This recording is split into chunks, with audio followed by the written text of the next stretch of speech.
Hello and welcome to the Vigilate Dialogues. I'm your host Shaina Smith, welcoming you to another edition of the Dialogues. With us today we have Ms. Lorolie Connor of the Office of Gender Affairs. She is the Gender Affairs Coordinator. Ms. Connor, welcome to the National Boardroom. Thank you for having me. I'm glad you're here to help us continue our conversation on human rights that we started. And first off, let's talk about what is the Office of Gender Affairs. I know some people may be familiar with the name, but not exactly know what it is the office does. Okay, we're the wing of the government that's charged with implementing and promoting gender equality and equity. Now that word equity is usually interchanged. People usually use it for equality, but equity means basically getting a playing field leveled so that representation in this case, where it relates to gender, is on par for both male and female. Now, the thing is, gender affairs first started as a women's desk, so people still think we just deal with women issues. But we don't just deal with women issues, we deal with finding that balance for both men and women. Okay, so when we talk about equity and equality, what does equality mean versus equity? Okay, equality, there's equality when in regards to education, right? Everyone can go to school, both male and female.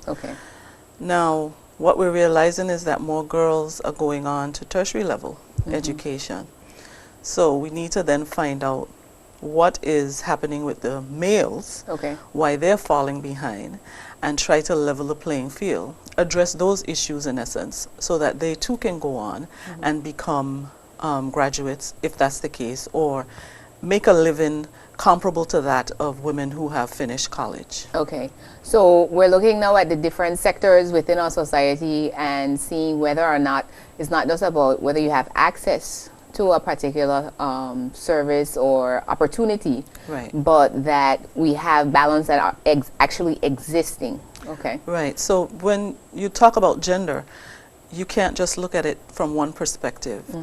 It's male and female, yes, but there's several areas. You're looking at education, we just mentioned. You're looking at healthcare.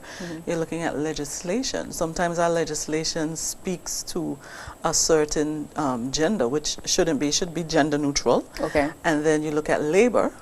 There are issues within labor that needs to be looked at from a gender perspective. So what this office tries to do is work with other offices in getting that gender perspective and mainstreaming gender throughout all the areas, because there's so many areas that pertain to gender. You can say all areas pertain to gender.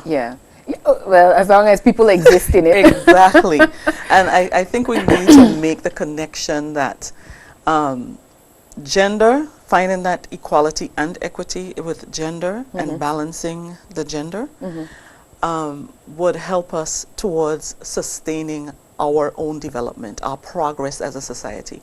Now see, we focus a lot on economics, I notice, in the BVI. Yeah, most time. But as a social worker, economics and social development is like a hand. It's not even like a hand and glove, because you got to put on the glove.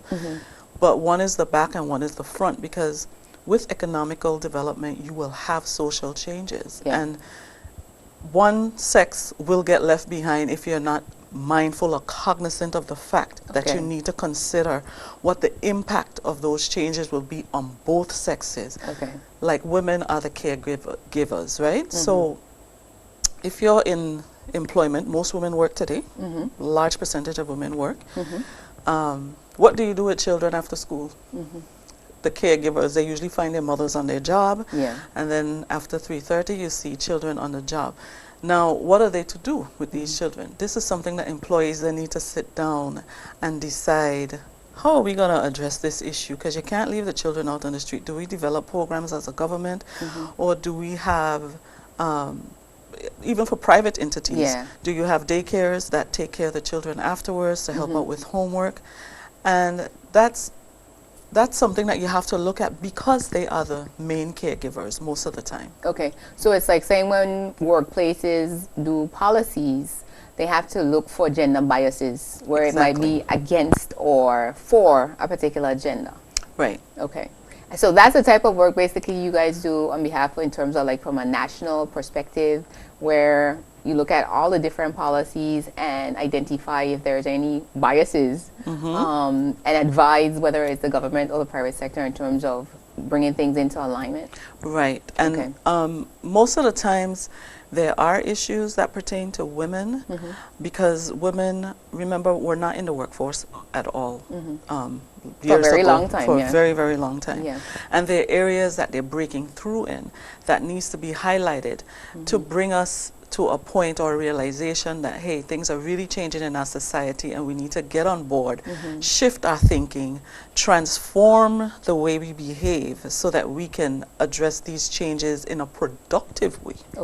Okay, so the work that we do, we work with several different agencies to ensure this gender perspective. Even disaster management, the Office of Gender Affairs works with in looking at plans for disasters. And I couldn't imagine how these plans were done before without a gender perspective when you look at it, because male and female will have different needs when you come up against a natural disaster. Exactly. And like I said, it goes right back to our sustainable development. How do we sustain ourselves as a society? And again, try to regularize and eliminate the gender biases that may exist, because, you know, it's something where, as you're speaking, I'm thinking about, you know, that's such a real thing, because before women entered the workforce and was even within certain positions to make policy decisions or give input to policy decisions, it would have a male bias whether or not they were thinking about it, because, you know, certain things are going to be written with a certain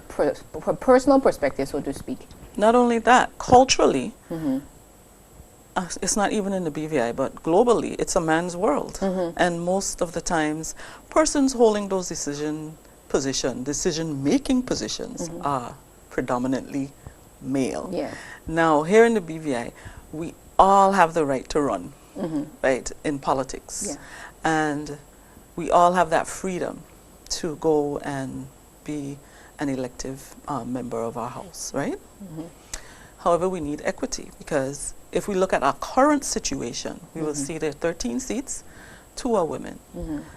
But who sits in a decision-making position to actually look at the issues that relate to women, that relate to men, and look at the needs that both men and women have, because both of the sexes, both male and female, have various issues, and decisions that we make will impact both of them differently. And it's finding that balance for us to progress and move forward in a solid way, in an informed way, to address the issues that may come about. And that's a very important point, because, you know, one of the things we were talking about before was in terms of looking at the benefits to our society with having an office such as yours that's there to bring us in alignment with even the international regulations that we have to comply with as a country. So, you know, we're not male bashing, because I think some people had that type of probably a stigma. When the office first started, it was named the Women's Desk, and then it was changed over to the Office of Gender Affairs. But I think as far as the level of understanding in terms of exactly what it is, as far as it's not a women's movement, so to speak. No, it's not. But it is looking at, you know, how we have a balanced society, I guess, in a nutshell. Exactly. And we have a mandate internationally. We have instruments that are internationally regulating what the office does, like CEDAW, which is the Convention on the Elimination of All Forms of Discrimination Against Women, which was ratified in the UK, but then was extended, because we're overseas territory, into the BVI. And that has 16 articles, which we, meaning the BVI, is responsible for reporting. We have a periodic review every 5 years. The last one was done in 2012, which means the next one would be due in 2017. Internationally, we would want these bodies to know that we are progressively moving towards gender equality and equity. We're making strides in trying to bring both sexes into a balanced state where we can smoothly move forward. Okay, that's very key. And I think we're going to touch on the whole thing about the education balance or imbalance that exists now, and the effect basically not just short term but even long term in our society that becomes a social issue if we don't pay attention to it now. We're going to take a break and have a word from our sponsors and be right back. Welcome back. You're tuned in to the Vigilate Dialogues. I'm your host, Shaina Smith, and we're continuing our conversation on human rights.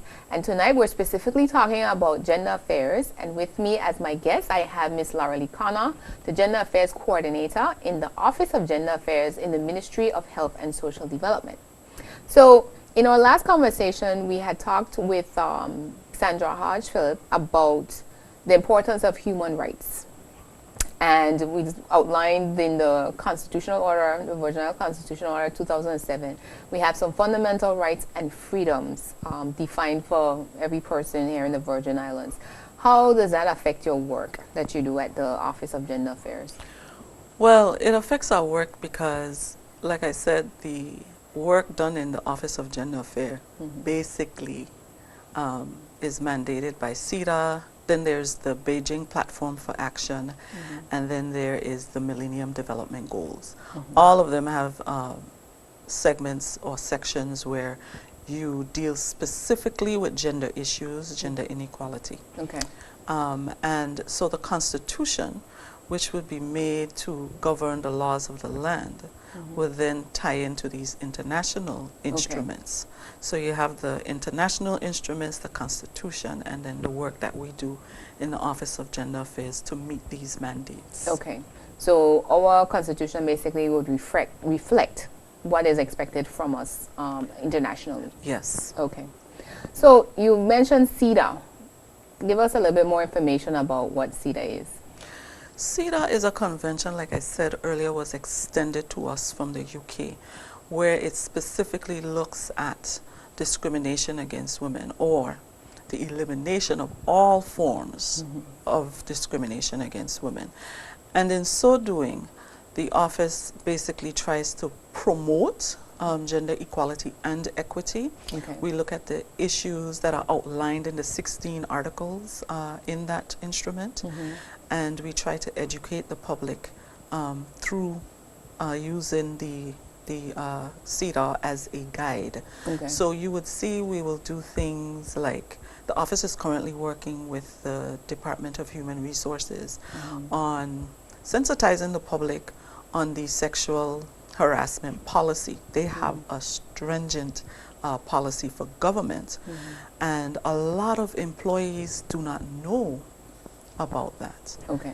And that is where we basically have to get the information out so that people would know they have rights. You don't have to be violated on your job. You have a fundamental right to be free of such harassment.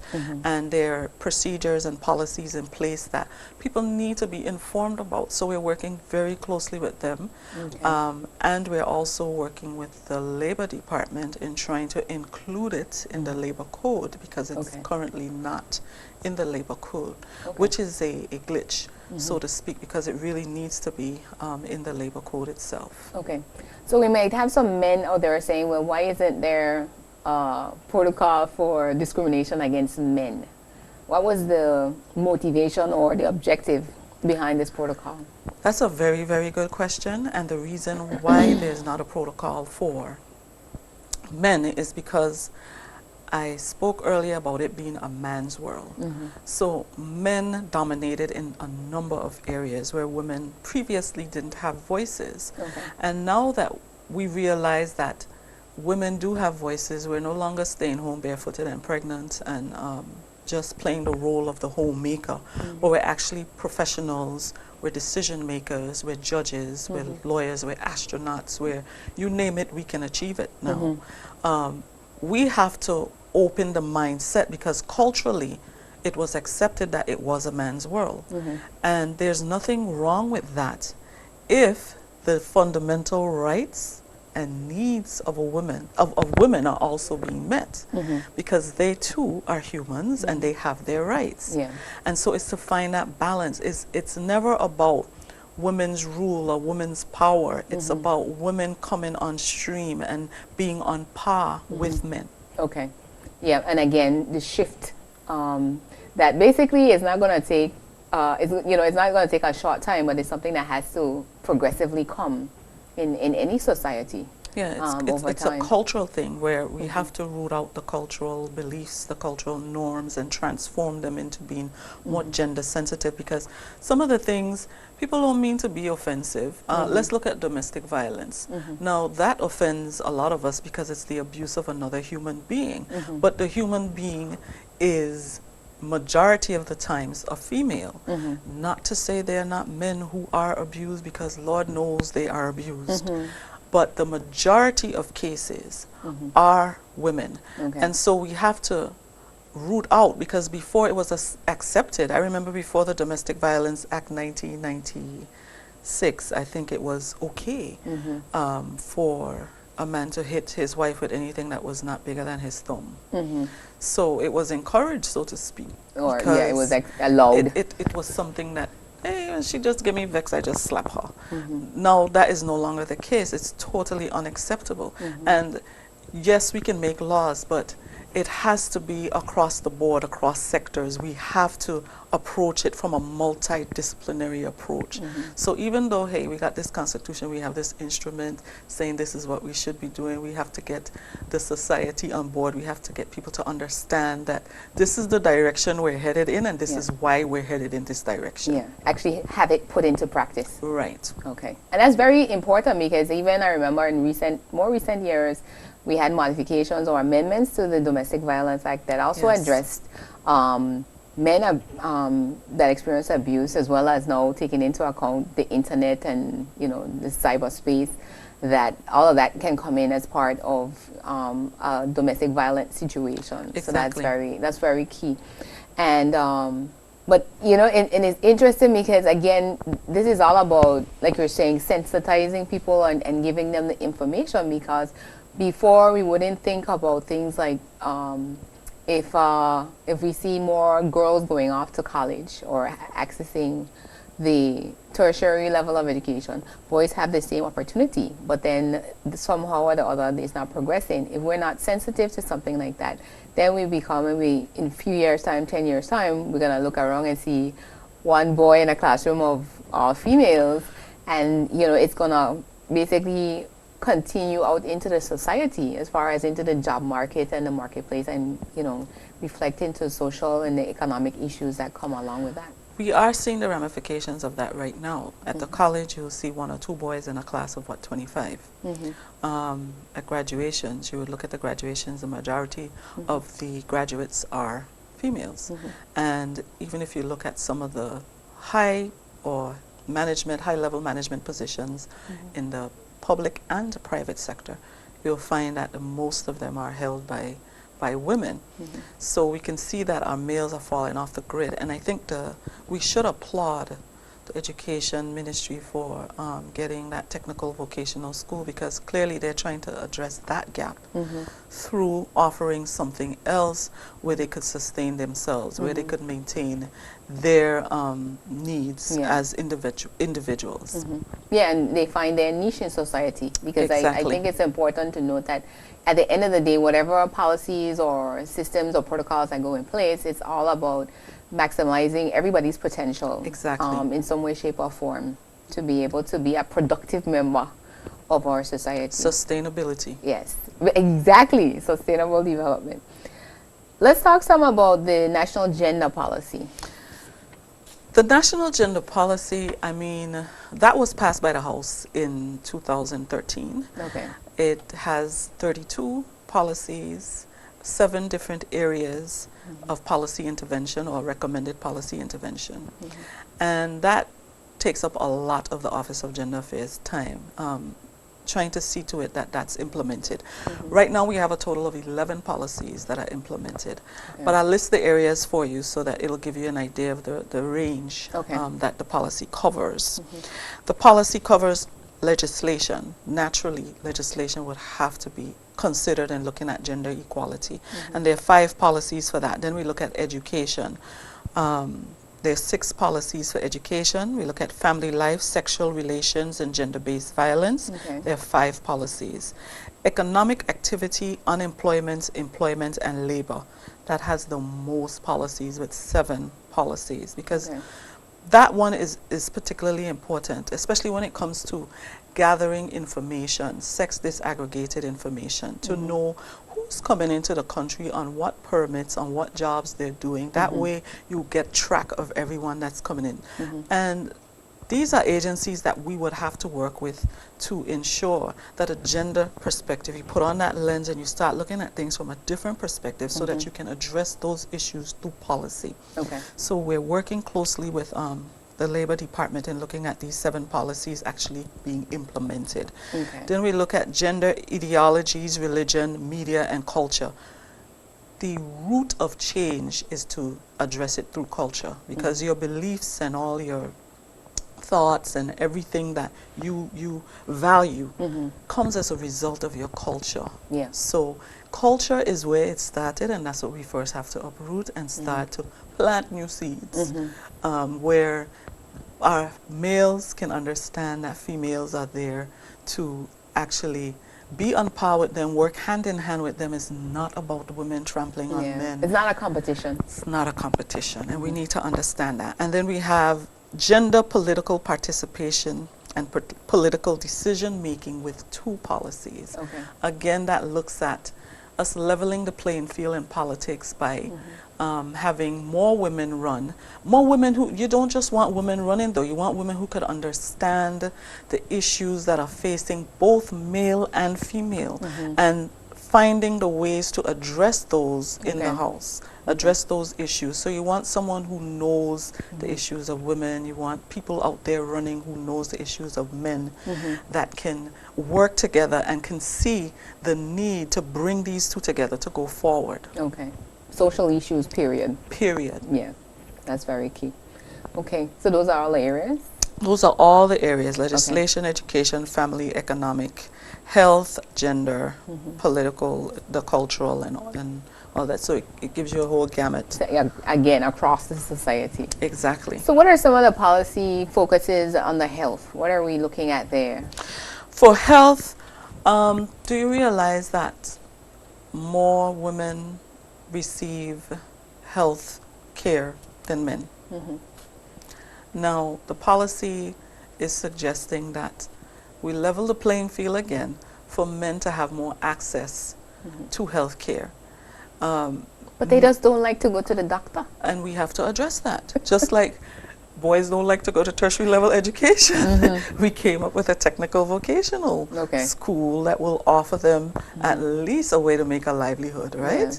So we know that men don't like to go to the doctor. We have international men's health, and we usually do that during the month of June, where we also highlight fatherhood.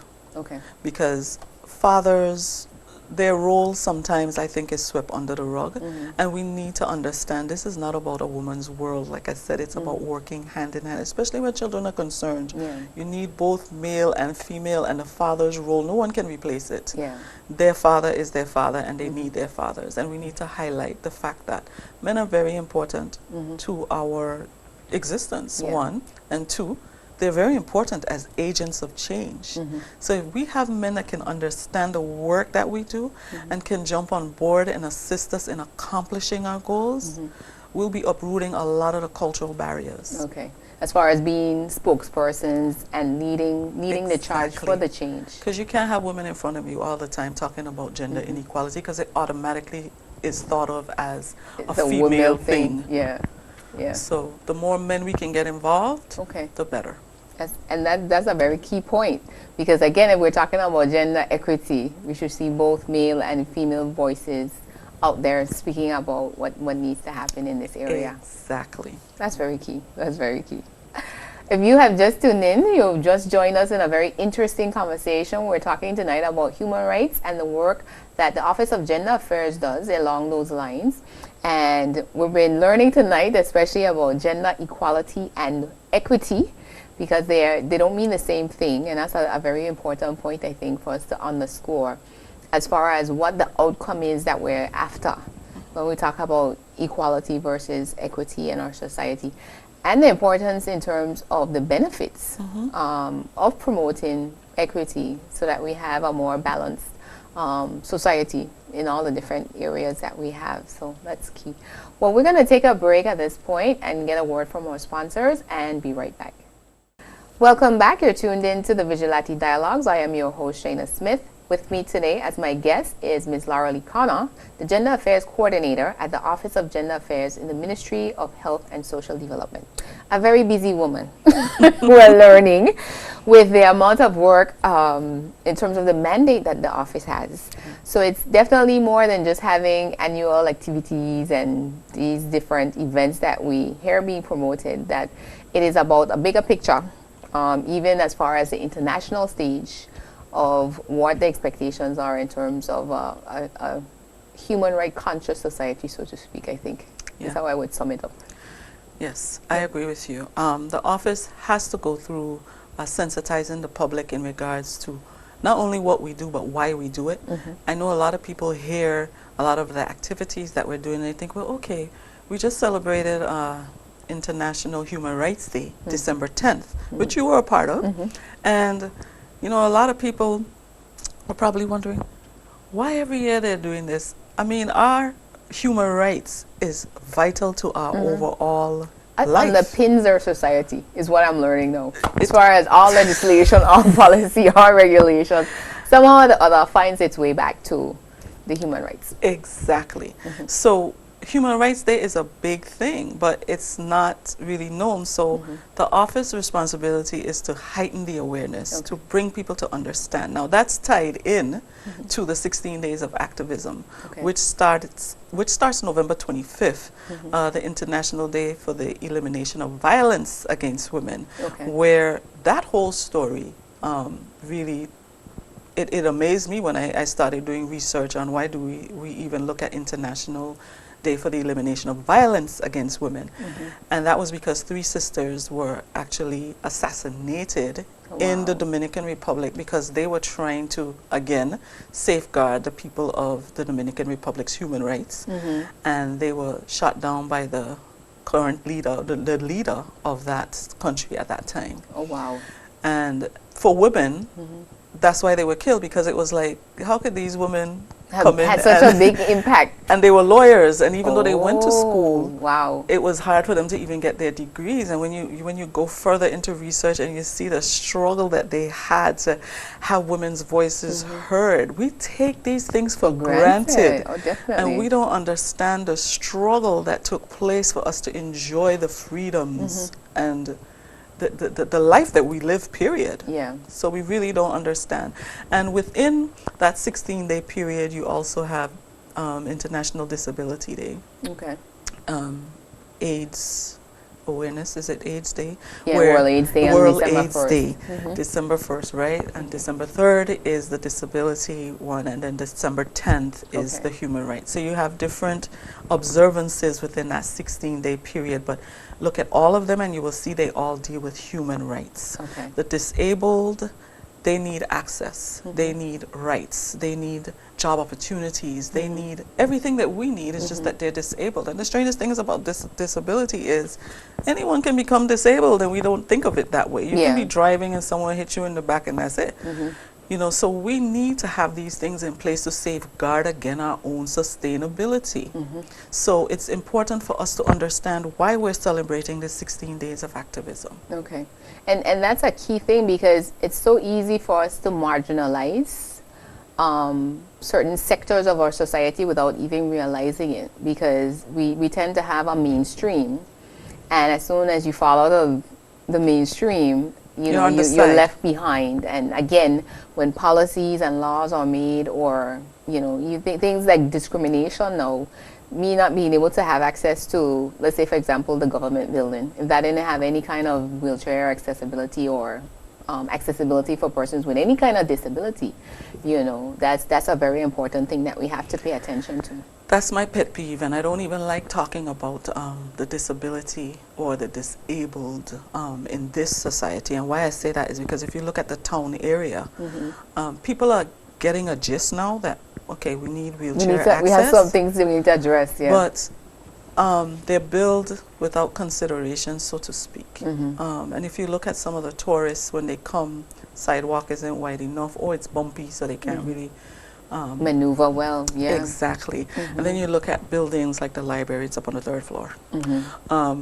How do you get up there if Yeah. you're disabled? If you have a project, it does have disabled person going to school, college, even the high school.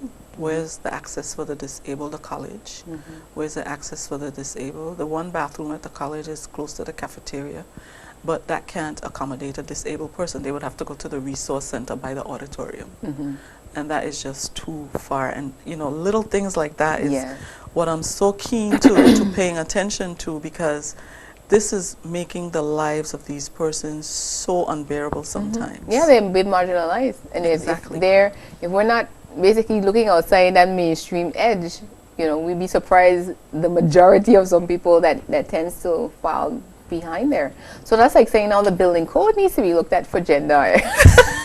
There's so for many those, you know, some discrimination there to make sure that we are taking these things into consideration, because, you know, in the 21st century there's so many things now that probably didn't matter, so to speak. They didn't matter then, but, you know, weren't highlighted 60 years ago, that we need to start paying attention to. And remember, for better society. This is their fundamental human rights. They have the right to live a life that allows them to live like they have to have that like parity. quote unquote normal people. Yes. Quote and unquote. We're not providing that. Yeah. So there is another gender problem, because majority of, if you look back, majority of disabled person are females. Again, it goes back to gender. But that one in particular, disability, would look at discrimination, so to speak. Okay. Against both genders. Against both genders. Okay. All right. So what are some of the activities now? You mentioned some of them as far as the 16 days of activism that's later on in the year.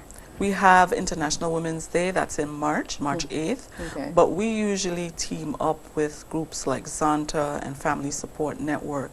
Now, International Women's Day, as I said before, we're not trying to segregate women from men, but we're simply trying to highlight the achievements of women socially, economically, even physically. You have some awesome athletes out there who couldn't compete before because we weren't allowed. Yeah. But we're breaking barriers, and we need to highlight these women, you know, lift them up. This year we decided we're going into the schools. Okay. And we're going to have the 4th and 5th formers choose someone who has influenced them to be who they are and how they will carry on that legacy. Okay. But the person has to be a female, but it can be either male or female making the presentation. The students, okay. And so we'll be recording, and then for the entire month of March, we will be airing their presentations of who they honor. So we're honoring who the students bring before us as their honorees. And that's awesome, because I remember last year's Women's Day, there was a display at the museum highlighting local women heroes. I don't know how we prefer it. Yeah. Women heroes from as far back as I think probably like the slavery era, all the way to modern day. So that was really awesome. And we really try to mix it up, because we don't want to. When we were focusing on healthcare, we were focusing on making that change. That was the theme then, and we were looking at the change that was coming about, all the women who were in health services, mostly nurses. Most of the nurses are females. Then we have the physiotherapists, the dentists, so you have people breaking into new areas, and you have to highlight these women, because like I said, it was a man's world. Yeah, and it's definitely significant, because then we're presenting role models for the next generation of women, for them to realize that, you know, this is possible for them, and also to bring it to the attention of men that, you know, they will have hopefully a greater appreciation of the contribution that women make in the society as well. And to transform the thinking. So you can see women in different positions other than a homemaker. Yeah, okay. So what else is on the calendar? In June, I mentioned we do men's health, where we highlight men caring for themselves, men going to the doctor, men understanding the need to have them around, because when they're gone, then you're leaving children without a father, a woman without her husband. So we try to highlight their health issues, so to speak, and we also try to highlight them as fathers. Okay. To link And their the two. role in society. And their role in society. Very key. And then October is Domestic Violence Awareness Month. Now we usually clash with Breast Cancer Awareness Month, and I don't know why people think it's a clash, but that's what they tell me all the time when we're clashing with Breast Cancer Awareness. There are not enough months in the year, and not enough days now in the year, as a matter of fact. We can do both because breast cancer is a health issue. Domestic violence is also a public health issue, but it's something that can be changed. Cancer is something, it can be changed in some areas, but because of eating or exercise habits or genes or whatever. But domestic violence is a choice. And what we're trying to promote is for you to understand that your mate, your intimate partner, is your equal. So boxing, hitting, kicking, fisting, fighting, that's just not acceptable, one. And two, you want the generation, you mentioned how important it is for our young girls to understand that they can progress in life. We want our young girls to understand that they are queens and they need to be treated as such. So no man should come into the picture and use them as a punching bag. And no woman should use a man as a punching bag. Yeah, we need to respect each other's human rights. Exact. Oh my goodness, you got it. That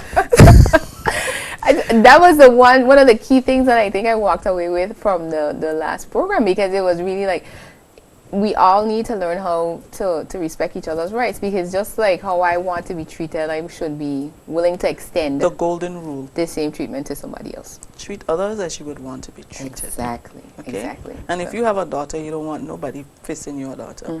If you have a son, you don't want no woman out there embarrassing him in public, trying to run him down, slap him off. Yeah.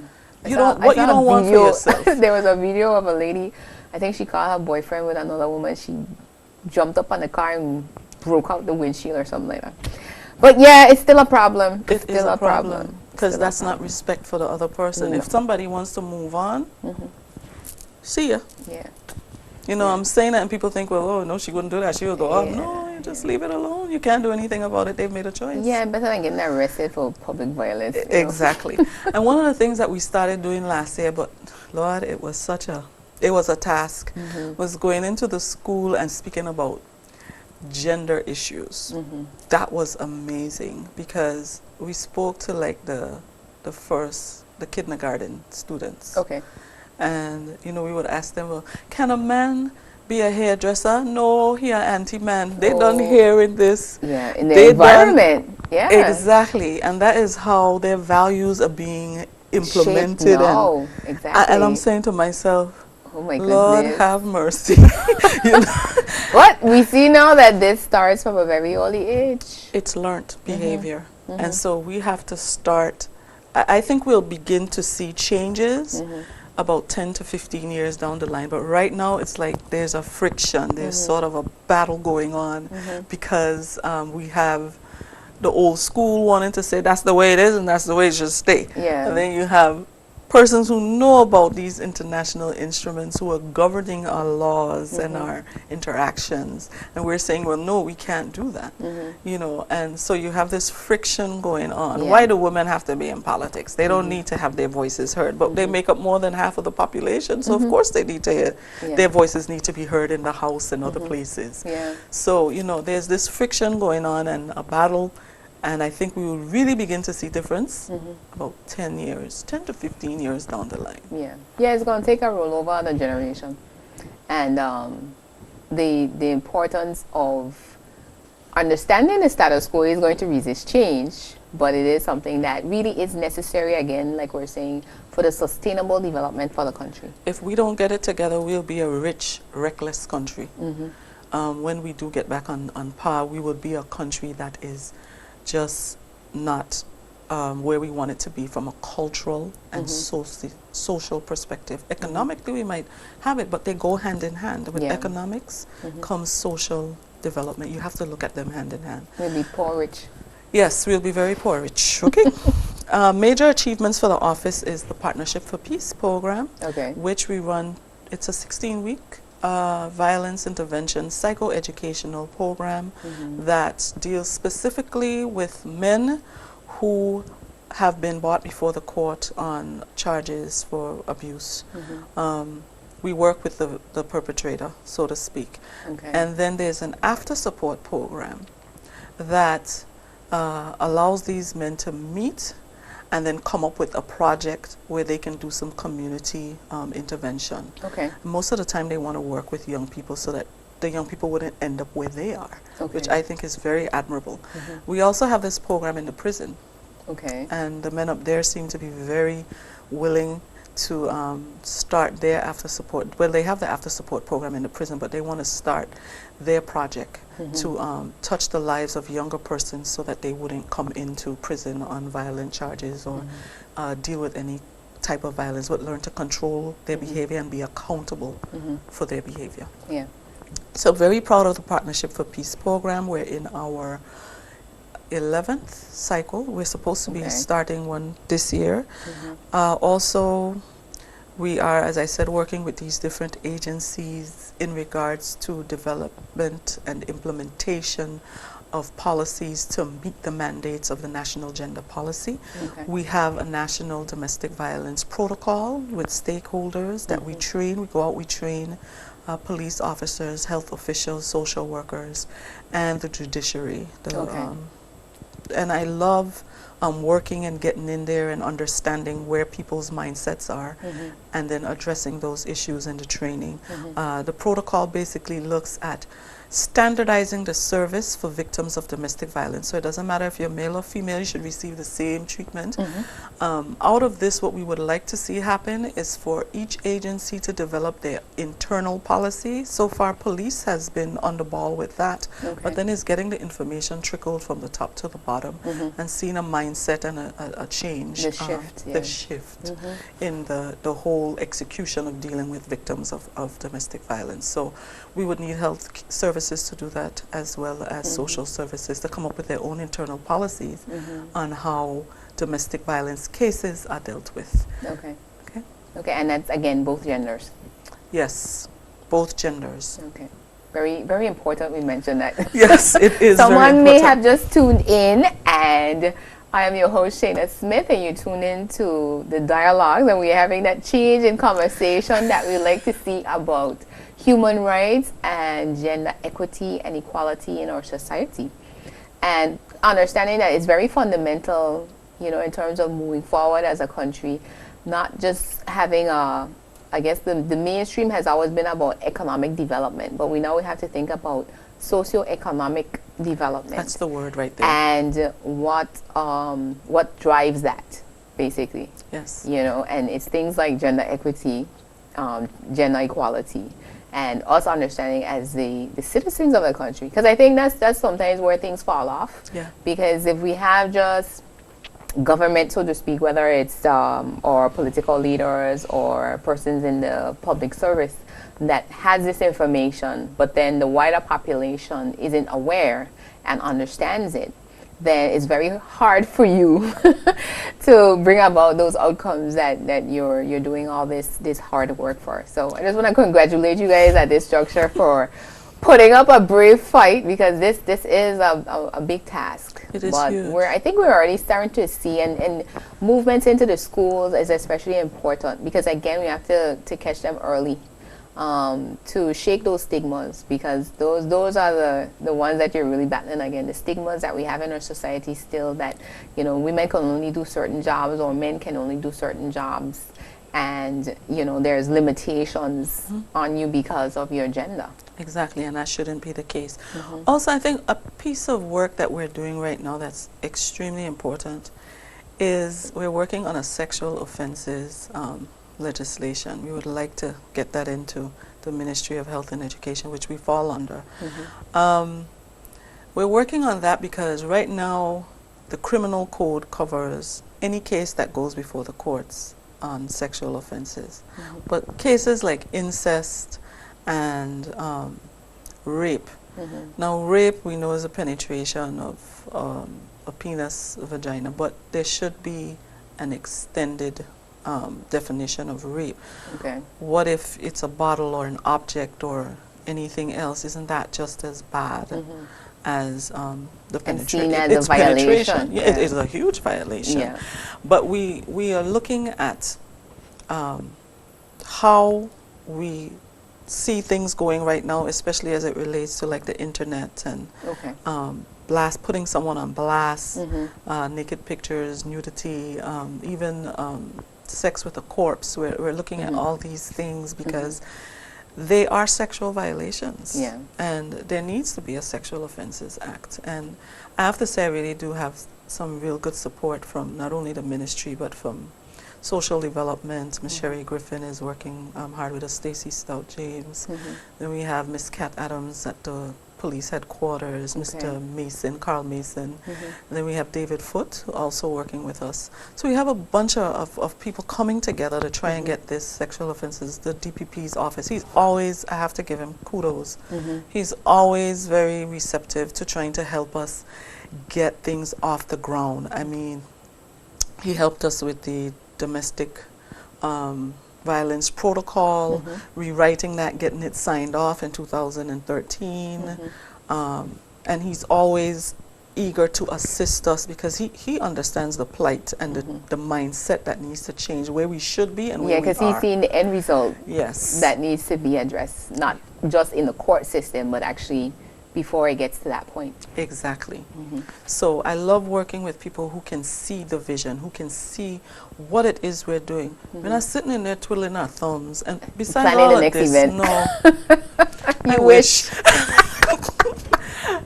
And then you also have clients, because shows like this, someone would come into my office, oh, I saw you on TV and I have an issue, and they want to deal with the issue, talk, and then I would listen and then refer them and follow up to make sure they're being dealt with, etc. So you still have people coming in, plus you're doing all of this. So sometimes it becomes a little overwhelming, because not only am I looking at the sexual offenses bill or getting it to the house, but I'm also looking at a protocol that would then govern all the persons, the key stakeholders, interaction. So again, no sexual offense victim will fall through the gap. So, you know, my mind is always going in terms of, what can I do to get this done? What can I do to meet this demand? How can I achieve this? So, you know, I'm constantly, not just me, because I have excellent staff. Okay.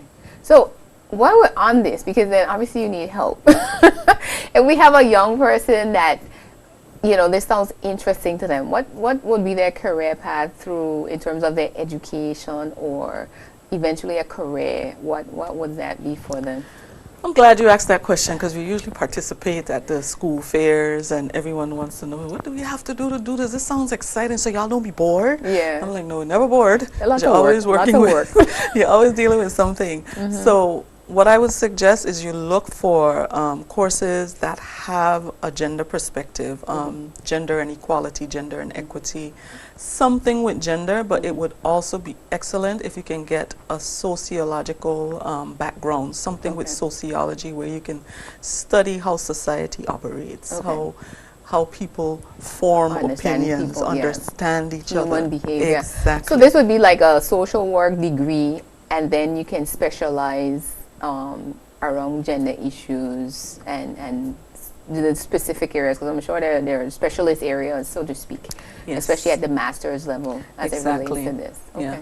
Because you will have like International Labor Organization, people who specialize in that area. So that is very important. But I think the social element is key.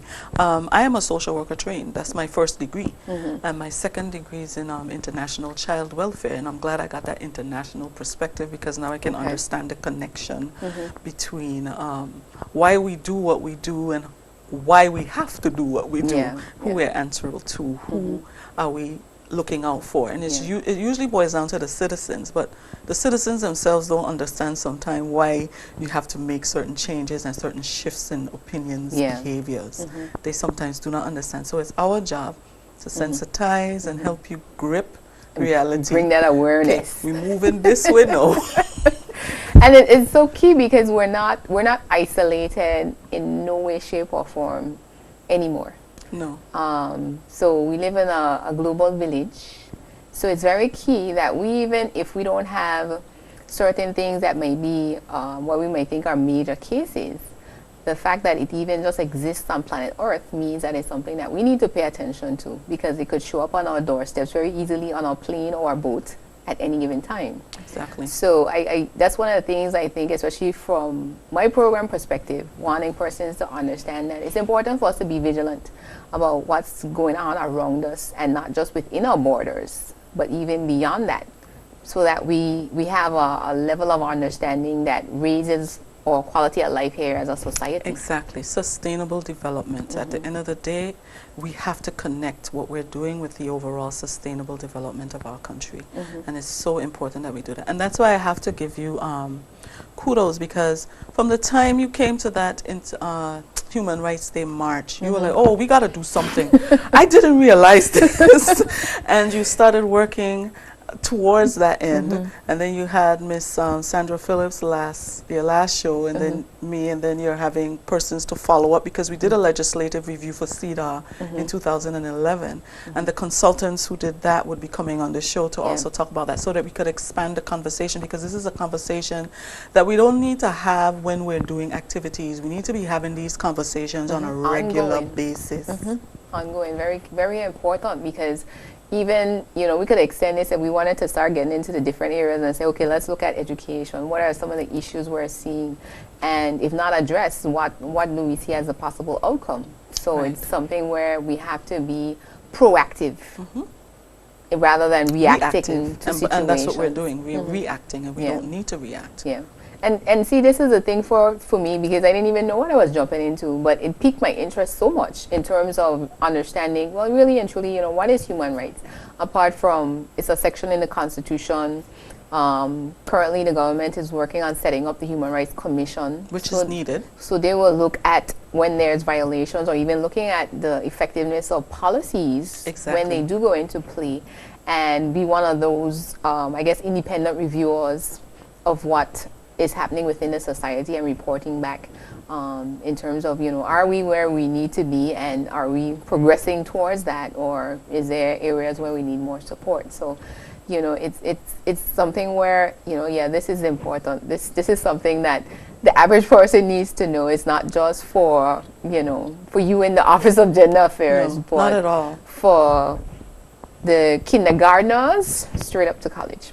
Exactly. And I think it's also important for me to leave a message here, and that message is information about gender, the gender perspective being mainstreamed, is all something that is not only needed, but it will also help us to make more informed, evidence-based decision, because if we can get systems in place, statistical systems in place to collect data, we will know so much. How many women are dying of breast cancer yearly, where their locations, and then try to strategize on how we can address those issues, because the evidence is clear, is right there. Now the evidence is being collected, but it's not being analyzed and disseminated to the various agencies that would need to be involved in addressing the change. Yeah, and that's one of the things that was having a discussion actually the other day with somebody. Said we do a lot of data collection.